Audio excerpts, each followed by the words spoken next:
Hello, good morning everyone.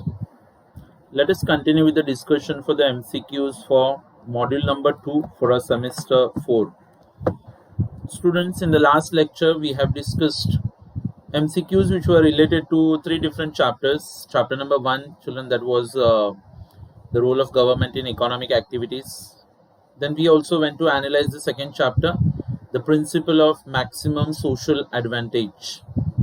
Number 3, children, we spoke about market failures, efficiency, and the role of government to correct market failure.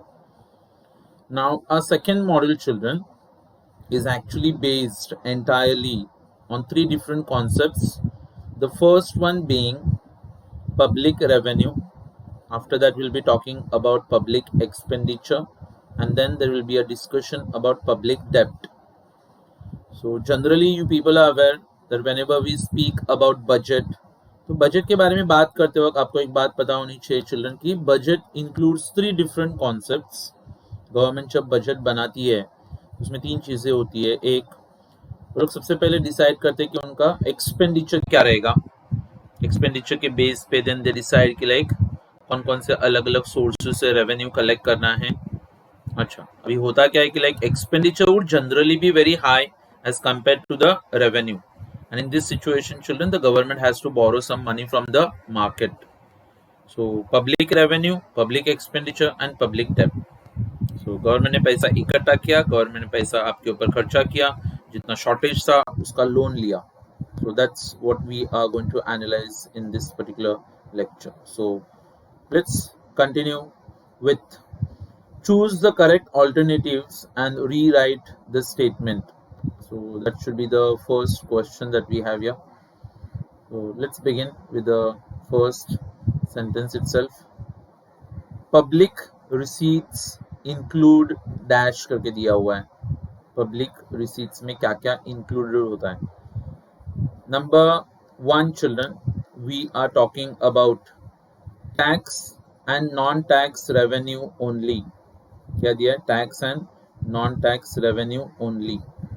So children, we are not talking about the entire receipts of the government. In fact, second वाले option में अगर आप देखोगे तो what have they written there, children? They are talking about tax revenue only. तो only गलत रहेगा. Tax income, income from currency, borrowings, income from sale of public assets, and we also got non-tax revenues. अच्छा, और D वाला option क्या दिया है? Borrowings and income from sale of public assets.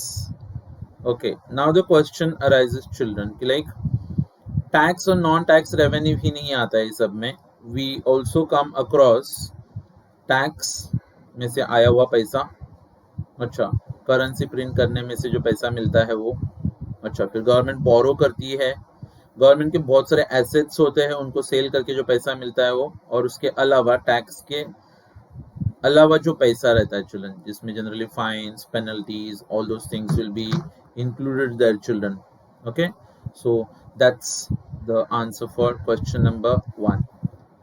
Number 2, public revenue does not include dash. इसमें से कौन सी वो चीज है जो पब्लिक रेवेन्यू में नहीं आती? पब्लिक रेवेन्यू मतलब all the revenue children that is collected by the government.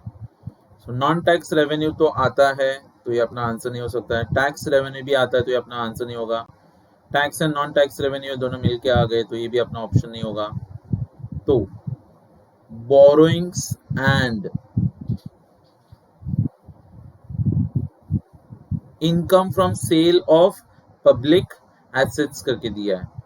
So children, mostly we people are aware that this is generally not included into the public revenue. Public revenue में हम लोग किसकी बात करते हैं? सिर्फ we talk about tax revenue and non-tax revenue. So your answer is option D. Next one, children, which of the following is not a characteristic of tax? Taxes के कुछ features मैंने आपको पढ़ाए हुए हैं. सबसे पहले, tax is a compulsory contribution made by the people to the government. Secondly, they have written it has quid pro quo. Quid pro quo का मतलब होता है children something in return. Whenever we pay taxes to the government, can we claim anything in return? No. taxes are paid by the individuals, but the money that is collected through taxes, children, will be spent for the welfare of the entire nation. अच्छा, तो तुम individual level पे tax भरने के बाद government को कुछ request नहीं कर सकते, जैसे कि every time when we pay money we get something in return, इधर गुड्स और services, but in case of taxes children we do not get anything in return. We pay the money and there is no quid pro quo, जबकि यहाँ पे उन्होंने लिखा है it has quid pro quo. So I think this is not a characteristic of tax. Characteristic में क्या लिखा जाता है? It has no quid pro quo. अच्छा, it involves sacrifice on the tax on the part of the payer. Obviously children, we never like to pay taxes, so it's a sacrifice on our part and it can be imposed on income or expenditure. हमने कभी सोचा है children, आप जितना पैसा कमाते हो उसके ऊपर आपको टैक्स भरना है, जब भी आप वो पैसा बाहर जाके खर्चा करोगे उसके ऊपर भी आपको टैक्स पे करना होता है. जो इनकम के ऊपर टैक्स पे करते हैं उसको हम लोग डायरेक्ट टैक्सेस बोलते हैं. एक्सपेंडिचर के ऊपर जो हम लोग टैक्सेस पे करते हैं उनको इनडायरेक्ट टैक्सेस बोला जाता है. Number 4, which of the following factors brings out the difference between a fee and a tax? फी और टैक्स के बीच में डिफरेंस पूछा है चिल्ड्रन. जैसे कि हम लोग इनकम टैक्स पे करते हैं children, it will be a part of tax, right? But when we pay fees, जैसे कि आप अपने व्हीकल को सपोज आरटीओ में जाके रजिस्टर कराना चाहते हो या फिर पासपोर्ट निकालना है आपको, तो हर एक बार आपको ड्राइविंग लाइसेंस निकालना है, तो we are suppose to pay fees to the government, right? अच्छा, सो डिफरेंस क्या है? Imposed by the government, both are imposed by the government, so this shouldn't be there. Source of public revenue, दोनों भी sources है तो difference नहीं हुआ. There is a quid pro quo. tax में बच्चे लोग quid pro quo नहीं होता है, लेकिन फीस में क्विड प्रो को होता है. जैसे कि अगर आप ड्राइविंग लाइसेंस निकालने का फीस पे करते हो तो आपको बदले में ड्राइविंग लाइसेंस मिलता है. हाँ, तो I think there is a quid pro quo. And then children, revenue collected use for public expenditure, ये तो दोनों के लिए कॉमन है. तो एक पॉइंट है जो दोनों के लिए कॉमन नहीं है, that is point C. Question number 5, if fee is in excess of the cost of service rendered by the government. क्या बोले देखो, हाँ, if a fee is in excess of the cost of the service rendered by the government, it has an element of dash. Suppose children, what we mean see children, कि government हम लोग को एक service provide कर रही है, उसके लिए वो लोग कुछ फीस चार्ज करे, लेकिन वो सर्विस प्रोवाइड करने के लिए अज्यूम करना गवर्नमेंट को 100 रुपए का खर्चा होता है, लेकिन गवर्नमेंट उसका 200 रुपए का फीस ले रही है. तो आप देख सकते हो यहाँ पे आपको रिटर्न कितने का मिला?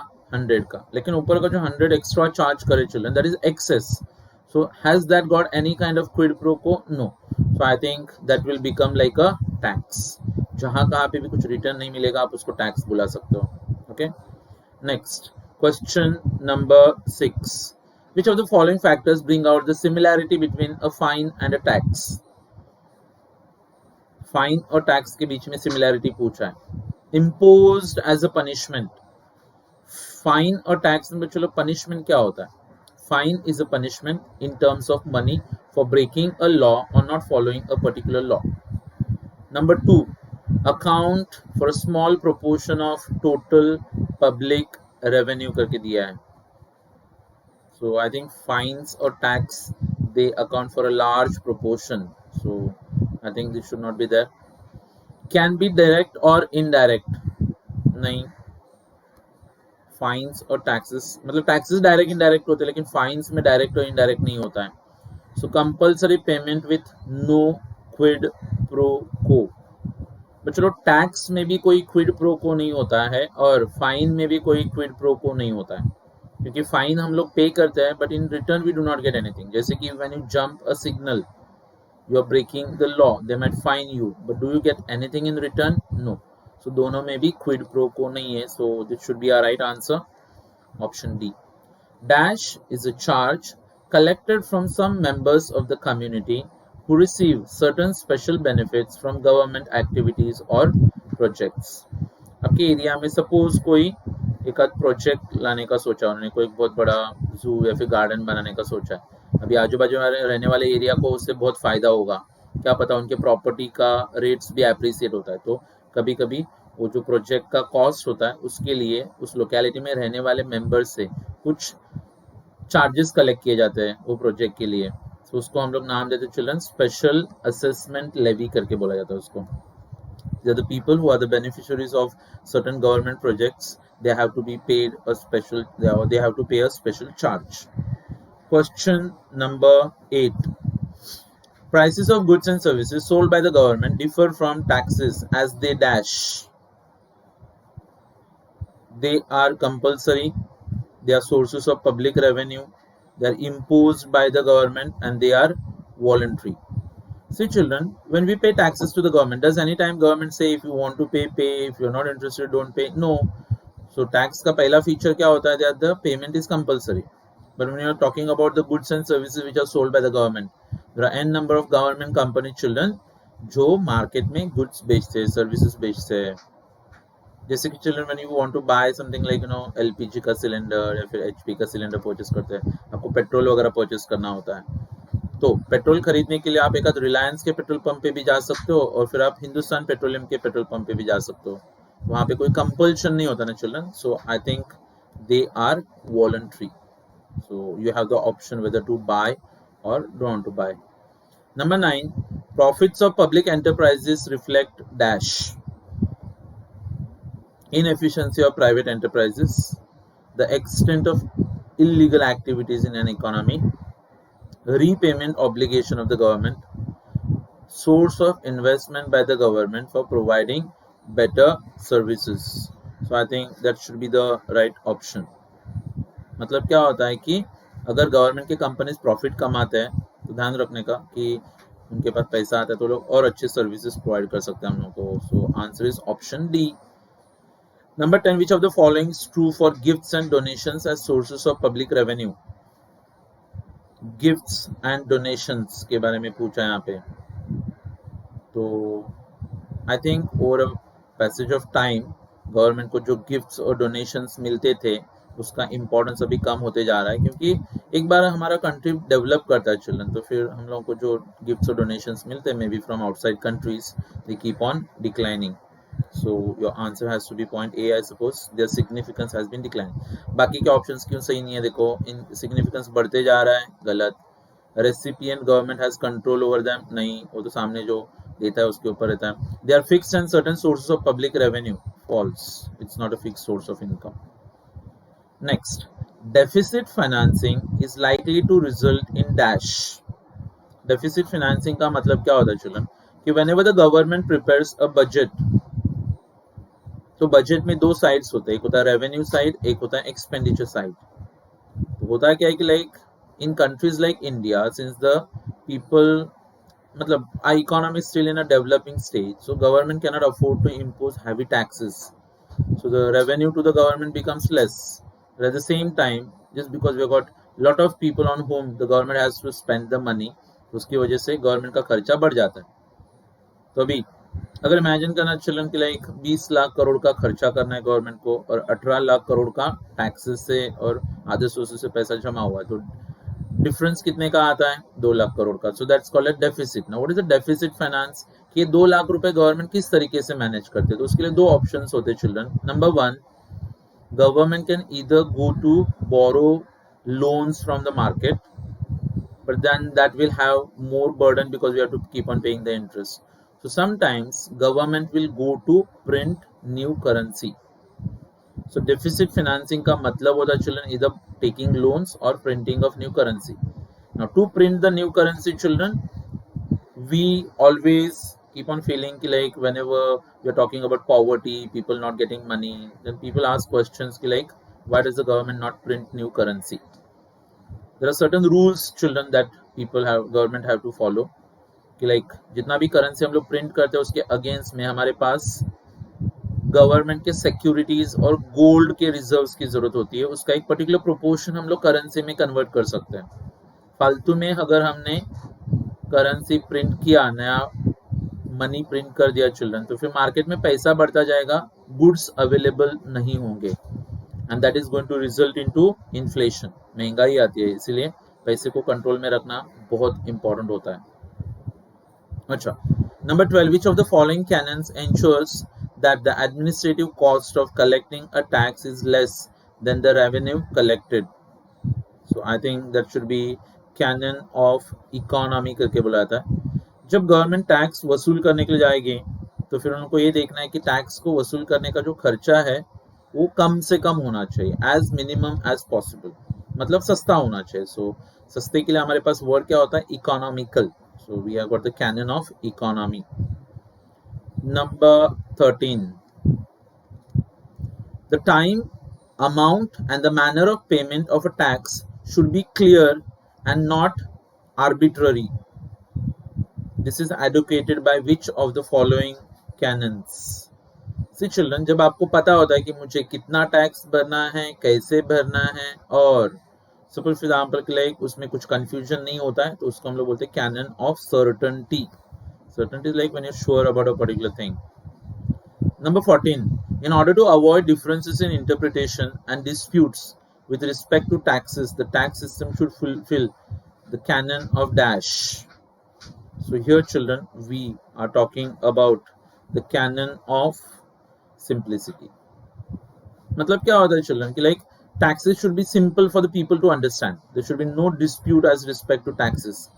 The more difficult a tax system would be, the less amount of people will be paying taxes. So that's referring to simplicity.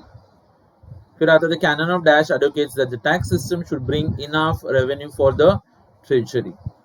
मतलब काफी पैसा इकट्ठा होना चाहिए टैक्सेस से, तो उसको हम लोग बोलते हैं कैनन ऑफ प्रोडक्टिविटी। क्या था वो, canon of productivity. Next, canon of dash indicates the ease with which the tax revenue changes with the changing state of the economy. Children, that should be elasticity. इसकी बात करें हम लोग यहाँ पे elasticity की। Yes, because elasticity says that children कि जब भी इकोनॉमी का रिक्वायरमेंट चेंज होगा तो आप हल्का सा टैक्स का रेट चेंज कर दो तो ऑटोमेटिकली टैक्स का रेवेन्यू एडजस्ट होके मिलता है। Canon of dash advocates multiple tax system. देखो दो कॉन्सेप्ट्स होते हैं चिल्ड्रन, कभी कभी ऐसे लगता है कि एक ही टैक्स के ऊपर डिपेंड करेगा गवर्नमेंट, और अगर लोगों ने वही टैक्स नहीं भरा तो फिर गवर्नमेंट को बहुत लॉस होगा। अगर मैं एक ही जगह से पैसा कमा रहा हूँ और वही जगह से अगर मुझे पैसा नहीं मिलेगा तो मुझे बहुत दिक्कत होती है, लेकिन मेरा 4-5 सोर्सेस है चलो पैसा कमाने का, तो एक आध जगह से अगर नहीं मिलेगा तो कहीं ना कहीं दूसरी जगह से आ जाएगा। Yes, so that is like I have got a diversified source of income. So multiple tax system करके बोलते हैं उसको। Which of the following is one of the demerits of direct tax? इसमें से कौन सा डायरेक्ट टैक्स का demerit है पूछा है। अच्छा, सबसे पहले डायरेक्ट टैक्स मतलब इनकम टैक्स, नुकसान क्या है? It is not based on the principle of ability to pay, मतलब आपके एबिलिटी के ऊपर बेस्ड नहीं। टैक्स बचो आपके एबिलिटी के ऊपर बेस्ड होता है। In India we follow progressive tax system in which as your income keeps on increasing, so does your ability to your liability to pay tax. You earn more, you pay more. You earn less, you pay less. And if you earn below a particular limit, you don't have to pay taxes. Next, it does not fulfill the canon of certainty. Certainty भी होता है children direct taxes में। कैसे? अगर आपको salary का package पता रहेगा तो आपको ये भी तो पता होता है कि लाइक मुझे कितना टैक्स पे करना है एडवांस में। Next, it can be arbitrary. Yes, direct taxes children arbitrary होते हैं। दो लोग हैं, एक व्यक्ति 10 लाख कमा रहा है, दूसरा व्यक्ति 5 लाख कमा रहा है, तो हमको लगता है कि 10 लाख वाले को ज्यादा टैक्स पे करना चाहिए, 5 लाख वाले को कम करना चाहिए पे। लेकिन जो 10 लाख रुपए कमा रहा है वो पूरा का पूरा 10 लाख रुपए खर्च हो जाता है, कुछ भी नहीं बचता है। जो 5 लाख कमाता है उसके एक्सपेंसेस कम है, वो 1 लाख रुपए खर्च करके 4 लाख रुपए अपने पास बचा के रखता है। तो इसके हिसाब से तो आपको नहीं लगता है फिर वो 5 लाख कमाने के ऊपर ज्यादा टैक्स होना चाहिए, क्योंकि उसका एक्सपेंसेस क्या है, कम है।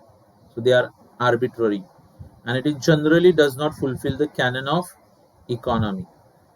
So I think children, here we are talking about, so I think when we are talking about the direct taxes, so चारों में से अगर आप एक ऑप्शन ढूंढोगे तो it should be something more closer children, that is it can be arbitrary. So this is one of the demerits of direct taxes. Which of the following is a merit of direct taxes? Direct taxes का फायदा क्या है? They are more convenient to pay than indirect taxes. गलत जवाब। Indirect taxes पे करना ज्यादा आसान होता है क्योंकि वो हमको कैलकुलेट नहीं करना पड़ता है, वो सामने जो कलेक्ट करता है वो कैलकुलेट करता है। They create civic consciousness. Children, what is that civic consciousness? What are we talking about? See, children, whenever we pay taxes, suddenly in your mind you get an awareness that are we getting the benefits from the government for the taxes that we pay. I always tell you, children, like if you go to any posh locality, South Mumbai and all, वहाँ पे आप notice करते हो कि like they have got clean roads with uh, hawkerless footpaths that they have, and all the services, proper street lights, bus stop भी ऐसे होते हैं कि like कभी कभी वहाँ पे AC वाला बस स्टॉप भी हो सकता है, लेकिन आपने ये सब चीज़ें मलाड में जोगेश्वरी में कभी देखी है ऐसे नहीं, क्योंकि children we have got lower middle class people here, we don't pay taxes, so we don't demand anything from the government. हाँ, तो hardly children we are aware there are 3 or 4% people in India who pay taxes. Other people, and see, when you don't pay, you don't demand anything, right? When you pay, then you start demanding. I think they create civic consciousness. That is the right option. Number 20, indirect taxes dash are convenient to pay, create civic consciousness, they are certain, and they are economic. See, children, this question number 20, सबसे पहली बात तो ये है कि we are talking about they might not be economical as such, they do not create civic consciousness, क्योंकि हम लोग जब इनडायरेक्ट टैक्स पे करते हैं ना तो हम लोग को फील नहीं होता। चलन जब हम लोग पेट्रोल पंप पे जाते हैं तो 98 रुपीज हम लोग पे करते हैं 1 लीटर के पेट्रोल का, तो हमको लगता है कि हमको 98 रुपीज का पेट्रोल मिला है। लेकिन वहीं पे अगर वो लोग बोलेंगे ना कि इसमें पेट्रोल सिर्फ 30 रुपए का ही है और ऊपर का जो 68 रुपीज है वो टैक्स का है, तो फिर लोगों को गुस्सा आता है। तो जब भी टैक्स को अलग से चार्ज किया जाता है then people feel it, and they are convenient to pay and they are certain नहीं होते हैं। तो मेरा इनकम जान के मैं ये बता सकता हूँ कि मुझे कितना इनकम टैक्स पे करना है, लेकिन मैं शॉपिंग जाने से पहले ये नहीं बता सकता कि अभी मैं कितना GST भर के आएगा, तो सर्टन तो है नहीं। तो बचता क्या है? कन्वीनियंट। कन्वीनियंट मतलब जैसे कि आप होटल में गए, 2000 रुपये का बिल हो गया, अभी आपको 5% GST पे करना है, आसान होता है पे करना, आपको कैलकुलेट भी नहीं करना होता ना, ऑटोमेटिकली बिल जनरेट होता है। नहीं तो इमेजिन करना कि मतलब होटल में खाना खाने के बाद फिर आप बिल भरने के लिए जाते थे, फिर वो होटल का ओनर बोलता ठीक है अभी चार्टर्ड अकाउंटेंट को फोन लगाओ, उसको बुला के जरा टैक्स कैलकुलेट करते हैं, बाद में जरा बैंक में जाके भरना, फिर घर पे जाना। तो आप होटल में कभी जाते नहीं थे मतलब। सो दे आर कन्वीनियंट टू पे children. Number 21, which of the following is a demerit of indirect tax? Indirect tax का डीमेरिट क्या है पूछा है। दे आर इनकन्वीनियंट करके लिखा है, they have smaller coverage than direct taxes, they are tax on honesty, and they can be inflationary. अच्छा, तो suppose children talking about the demerit of the taxes that we have, they are talking like they can be inflationary करके लिखा है। कोई भी commodity children जिसके ऊपर अगर गवर्नमेंट टैक्स लगाती है तो सीधी सी बात है कि कमोडिटी उधर के उधर ही महंगा हो जाएगा, and that is going to add to inflation. Okay, number 22. Yes, what is the question children? Dash is an example of indirect tax. Capital gain tax में चलो डायरेक्ट टैक्स में आता है, कॉर्पोरेट टैक्स डायरेक्ट टैक्स में आता है, gift tax is also direct tax, तो GST किस में आएगा? इनडायरेक्ट टैक्स में आता है, so option D. Next question number 23. Dash is the level of income or wealth on the basis of which a tax is levied. So children, that is called as a tax base.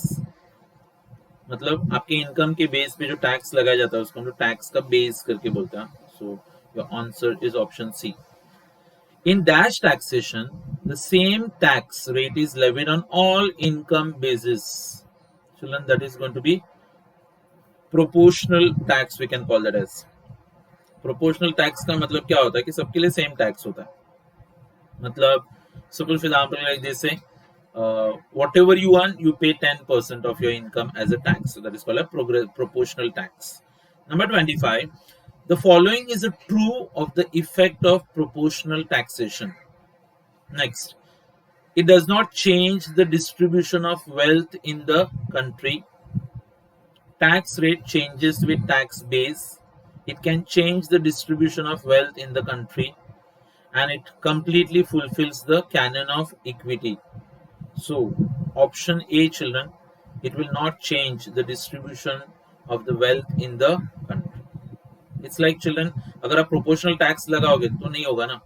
अगर आपको income distribution ठीक करना है तो आपको progressive taxation लगाना पड़ेगा कि जो ज्यादा कमा रहे हो लोग ज्यादा पे करेंगे टैक्स, जिनका इनकम है उनका टैक्स कम।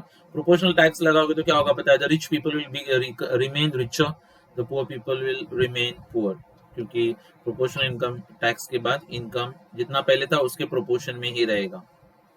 अच्छा, so I think option A should be your answer. Number 26, here children, a dash tax tries to distribute the sacrifice of the taxpayers in a more just manner.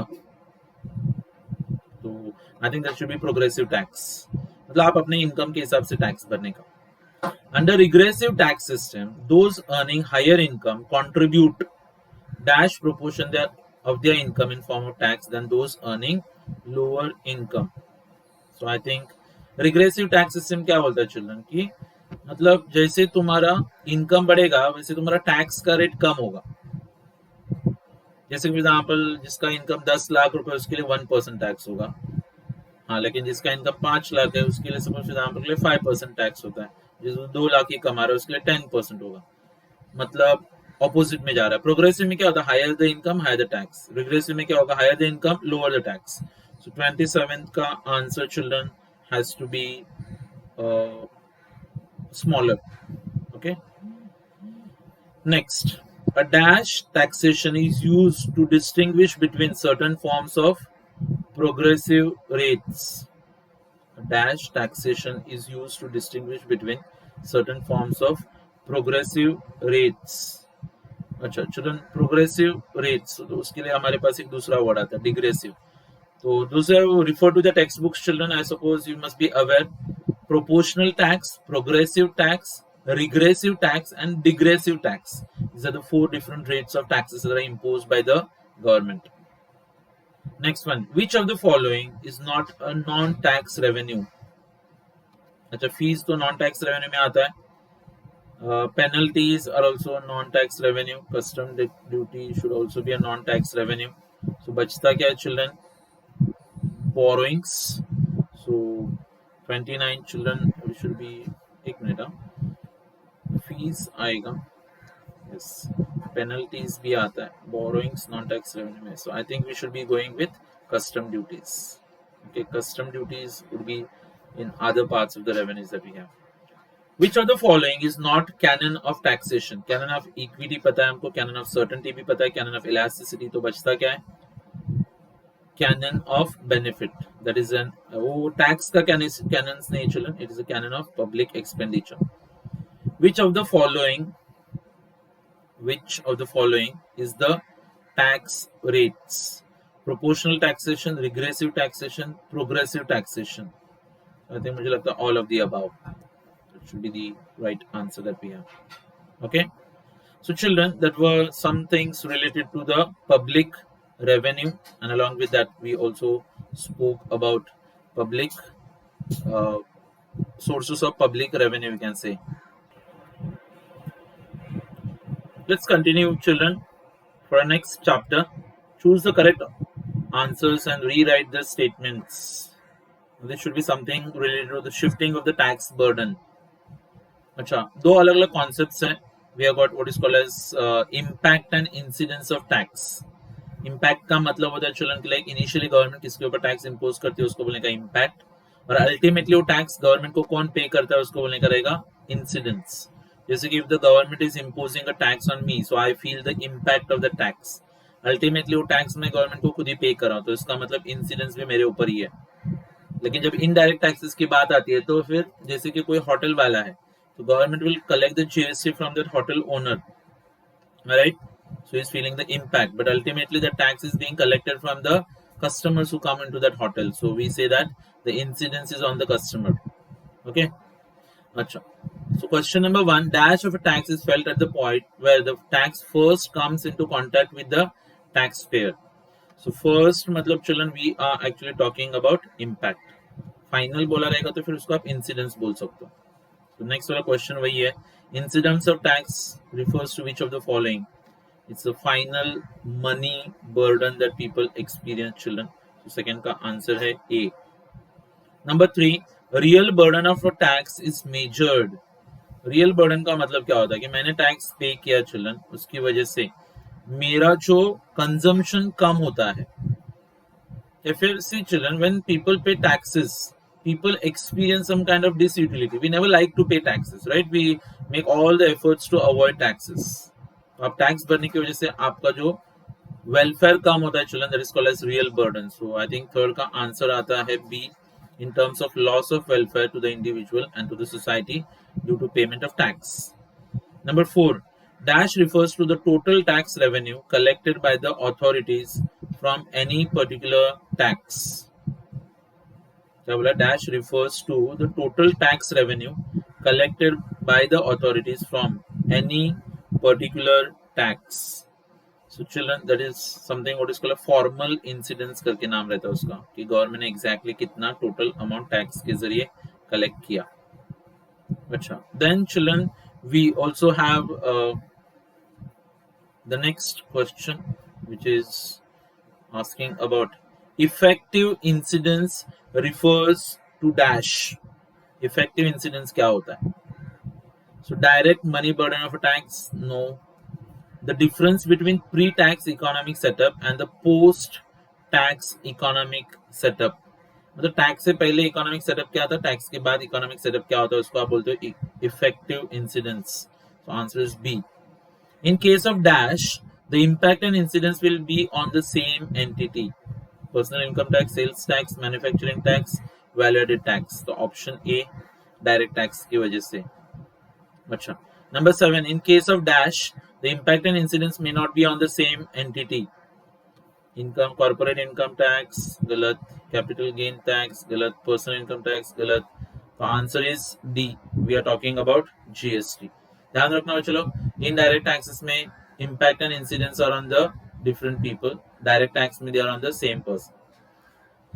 Next, dash shifting takes place in case of a tax burden being shifted from producer to the consumer. एक question था children, what is called types of shifting. Types of shifting में अगर producer ने consumer के ऊपर burden shift किया तो forward shifting, producer ने सप्लायर के ऊपर बर्डन शिफ्ट कर दिया तो बैकवर्ड शिफ्टिंग. कभी कभी थोड़ा बर्डन कस्टमर पे, थोड़ा बर्डन सप्लायर पे जाता है, तो उसको कॉम्बिनेशन बोला जाता है. Then we also got a single point shifting जहाँ पे प्रोड्यूसर सीधा टैक्स का बर्डन किसके ऊपर ट्रांसफर करेगा, consumer. And then we got a multiple point shifting, मतलब producer to the wholesaler, wholesaler to the retailer and retailer finally to the consumer. So what the question is कि from producer to the consumer, option A आएगा answer children. We call it as the forward shifting. Next, dash shifting occurs when tax on a commodity shifted to agents of production. Agents of production मतलब क्या होता है children, कि like government ने मेरे ऊपर tax लगा दिया, मैं वो प्रोडक्ट बना रहा हूँ, तो मैं मार्केट में उसका प्राइस बढ़ा दूंगा तो शायद कंज्यूमर मेरे से खरीदना बंद कर देगा. तो मैं क्या करता हूँ, उसका बर्डन है ना एजेंट्स ऑफ, मतलब वर्कर्स का सैलरी कम करा देता हूँ. अभी कोविड के टाइम पे आपने देखा रहेगा, क्योंकि सेल्स नहीं थे, कंपनीज का प्रॉफिट कम हो रहा है, तो what are the companies doing, they are putting the burden on the agents of production. जैसे कि रेंट वाले के साथ में थोड़ा कॉम्प्रोमाइज कर लेना आधा रेंट लेने के लिए, वर्कर्स को सैलरी आधा देने का, वैसे ही रहता है children. It's a backward shifting. Number 10, in case of dash shifting, the price of a commodity on which the tax is imposed will remain the same. Forward shifting किया तो चलो समझ आने का कि प्राइस बढ़ जाता है. बैकवर्ड शिफ्टिंग किया तो फिर प्रोडक्ट का प्राइस चेंज नहीं होता है. So I think backward should be the answer, right. So next, in case of perfectly elastic demand, the money burden of a tax is dash. Perfectly elastic बोला है. Perfectly elastic का मतलब क्या होता है कि गलती से भी अगर प्राइस थोड़ा सा भी अगर आपने ऊपर नीचे किया तो फिर कंज्यूमर टोटली खरीदना बंद कर देगा प्रोडक्ट. वैसे सिचुएशन में आप नोटिस करोगे कि सेलर है ना, पूरा का पूरा बर्डन खुद के ऊपर रखता है. So entire burden will be on the seller. GST आने से पहले चलो बिस्लरी का बॉटल 20 रुपए का आता था, अभी मिनरल वाटर के ऊपर 18% जीएसटी है, तो 20 रुपए का मुझे लगता है 3 रुपीज 60 पैसे. तो अकॉर्डिंगली मिनरल वाटर का बॉटल जीएसटी आने के बाद 23 रुपीज 60 पैसे का होना चाहिए था, लेकिन जो नहीं हुआ है, अभी भी कितने में बिकता है वो 20 रुपीज का. इसका मतलब वो कंपनी गवर्नमेंट को टैक्स पे नहीं करा, ऐसा तो नहीं है ना, नहीं है. वो लोग टैक्स पे करते, लेकिन फिर उन्होंने कंज्यूमर के ऊपर बर्डन नहीं डाला. उसके ऊपर कैसे, लाइक वेरी इलास्टिक डिमांड चल रहा है मार्केट में. ऐसे भी आप वैसे विरार साइड में जाओगे तो कम से कम 350-400 बोगस कंपनीज मिलेंगी जो आपको मिनरल वाटर बना के देते हैं। उनका कॉस्ट ऑफ प्रोडक्शन पे चलो 2-3 रुपए भी नहीं होता है, तो वो लोग अगर मार्केट में जाके 10 रुपए में भी बॉटल बेच के आएंगे तो उनको तो प्रॉफिट ही है 7 रुपए का, जबकि बिस्लरी में चलो बहुत सारा खर्चा करता है, तो फिर उनको 10 रुपए में देके परवड़ेगा क्या? नहीं। तो जहां पे लोग 10 रुपए में बेचने के लिए रेडी है वहां पे तुम 23-60 रुपीज बोलोगे, 60 पैसे, तो people will never buy, so the producer is going to keep the burden on himself. Number 12. In case of dash demand, the larger tax burden falls on the seller as compared to the buyer. So that is children relatively more elastic demand. Demand जितना ज्यादा elastic होगा उतना ज्यादा burden children seller के ऊपर ही होता है। Okay क्या बोल रहा हूँ फिर से सुना, जितना ज्यादा इलास्टिक डिमांड उतना सेलर पे ज्यादा बर्डन। अच्छा, जितना इनइफेक्टिव डिमांड होता है ना चिल्ड्रन, इन इलास्टिक, उतना बायर पे बर्डन चला जाएगा ज्यादा। Number 13, in case of perfectly inelastic demand, money burden is dash. Perfectly inelastic का मतलब क्या होता है children? There are certain things जिनका डिमांड है ना चेंज नहीं होता है, प्राइस ऊपर नीचे होने से कुछ फर्क नहीं पड़ता है, जैसे कि सॉल्ट आता है children. whenever we buy salt we never think about the price because we are habituated to using that, right? अच्छा, तो सॉल्ट अगर बाय चांस महंगा हो भी गया तो भी हमको यूज तो करना पड़ेगा। अच्छा, और सस्ता होने पे हम लोग क्या फालतू में ज्यादा यूज भी नहीं करते उसको। तो ऐसी सिचुएशन में अगर गवर्नमेंट ने सॉल्ट के ऊपर टैक्स लगाया तो सेलर क्या करेगा पता है? पूरा का पूरा टैक्स का अमाउंट बायर से वसूल कर लेगा। So the entirely on the buyer. Next, in case of dash supply, the incidence of tax is entirely on the buyer. क्या बोला देखो, in case of dash supply the incidence of tax is entirely on the buyer. पूरा का पूरा tax का burden विच लोग buyer के ऊपर आ जाता है। So that should be perfectly elastic. Demand और सप्लाई में ऑपोजिट्स यूज करना है। उन लोगों को मैंने एक छोटा सा टेबल बना के दिया था कि आंसर आप कैसे याद रख सकते हो करके। अच्छा, next, in case of forward shifting under decreasing cost conditions the tax burden on the dash will be more. मतलब फॉरवर्ड शिफ्टिंग अगर आप कर रहे हो और डिक्रीजिंग कॉस्ट कंडीशन है तो फिर किसके ऊपर का बर्डन ज्यादा होगा करके बोला है। So I think forward shifting में बायर के ऊपर ज्यादा बर्डन आ जाता है। इन case of dash cost condition the entire tax burden will fall on the consumer. In case of dash cost condition the entire tax burden will fall on the consumer करके बोला है यहाँ पे। अच्छा, so the answer will be children constant. मतलब cost of production constant है तो फिर वो लोग क्या करते हैं? पूरा का पूरा बर्डन किसके ऊपर ट्रांसफर किया जाएगा? बायर के ऊपर। अच्छा, next question children, under monopoly the incidence of lump sum tax is dash। monopoly में क्या होता है children? सिंगल सेलर, तो पूरा का पूरा टैक्स का अमाउंट किससे वसूल करेगा? बायर से। सो ऑप्शन ए 17 का, एक minute, under monopoly the incidence of lump sum tax is dash।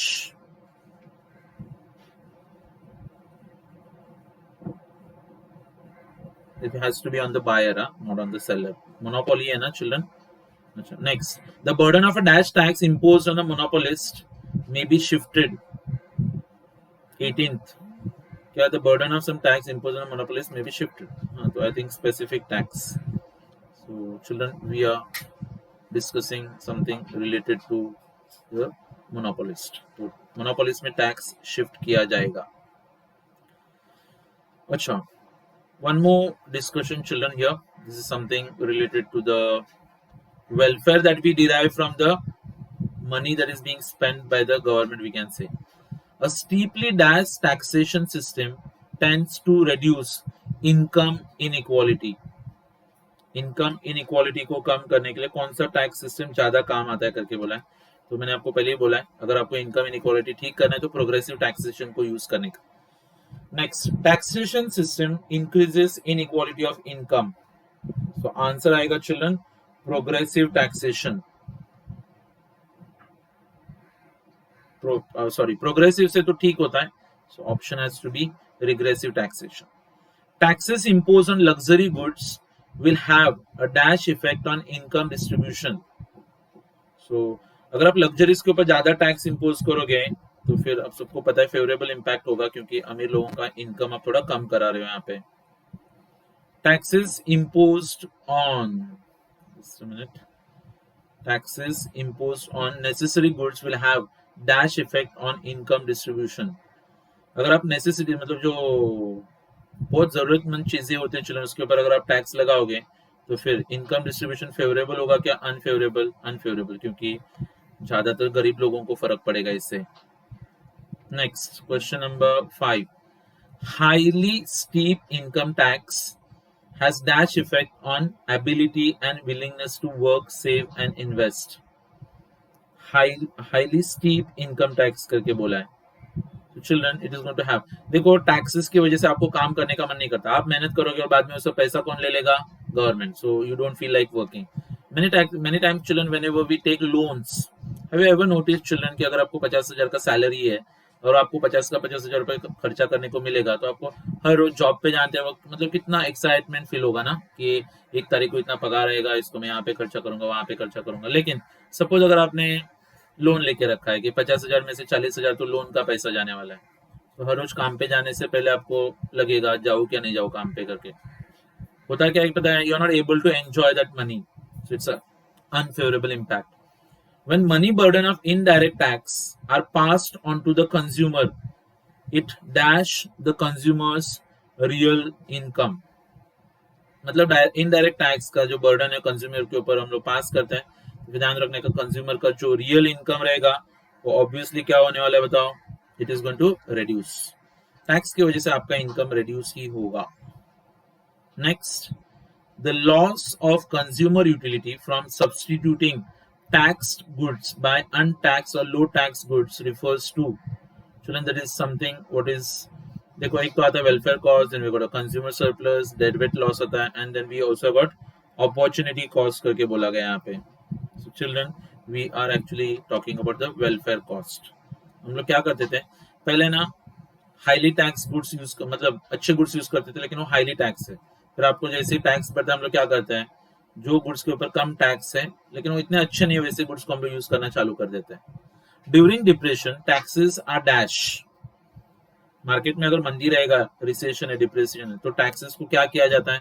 Taxes will be lower children. Taxes को कम किया जाता है क्योंकि लोगों के पास थोड़ा एक्स्ट्रा पैसा रहेगा, खर्चा करेंगे, मार्केट में डिमांड बढ़ेगा, तो डिमांड बढ़ने की वजह से इकोनॉमी थोड़ा ऊपर जाता है. People's ability to work, save and invest will suffer when dash goods are taxed. Necessary goods के ऊपर टैक्स लगाने से बच्चों लोगों को काम करने का मन नहीं करेगा. Number 10, high tax on dash will have favourable effect on ability to work. Necessary goods, addictive goods, gift goods and food articles. So 10 का answer has to be point C. Addictive जैसे सिगरेट्स, अल्कोहल, ये सब चीजों के ऊपर tax लगाएंगे तो अच्छा रहता है क्योंकि इसका कंजम्पशन कम करने से लोगों का हेल्थ अच्छा रहेगा, उनका काम करने का एबिलिटी बढ़ जाएगा. Effect of taxes upon willingness to work, save and invest depend upon dash. Price elasticity of demand, cross elasticity of demand, income elasticity of demand and price elasticity of supply. So children, it is going to be income elasticity of demand. Okay, क्योंकि आपका income elastic होगा तो फर्क पड़ेगा. If the income elasticity of a taxpayer is dash, imposition of tax will induce him to work and save more. अच्छा, मतलब क्या होगा कि अगर इनकम इलास्टिसिटी इनइलास्टिक है, मतलब उसको कुछ फर्क नहीं पड़ता है इनकम को, तो फिर उसको ज्यादा काम करने का मन करेगा. Taxation can promote balance regional development through dash. That is going to be what's called as allocative effect. मतलब जो लोअर डेवलप्ड एरियाज है, बैकवर्ड एरियाज है, उनको हम लोग ज्यादा रिसोर्सेस एलोकेट करके उन एरियाज का डेवलप कराएंगे तो ऑटोमेटिकली फिर रीजनल डेवलपमेंट बैलेंस्ड हो जाएगा. Then children, a tax that tries to reduce income inequalities will dash savings and investments. एक ऐसा टैक्स जो इनइक्वालिटी ऑफ इनकम को कम करेगा, ध्यान रखने का कि वो सेविंग्स और इन्वेस्टमेंट्स को डिस्करेज करेगा. क्योंकि होता क्या है कि लाइक ज्यादा कमाने वाले लोगों को ज्यादा टैक्स लगता है ना, so might be people might not try to earn more. Now children, this was an overview of the entire module which was related to public revenue के sources वाला एक चैप्टर आता है चिल्ड्रन इसमें. Then there is something like canons of taxation, effects of taxation करके एक अलग chapter है. फिर पब्लिक रेवेन्यू का हमने देखा था what are the causes of growth of public revenue. Then we also spoke about the canons of public expenditure.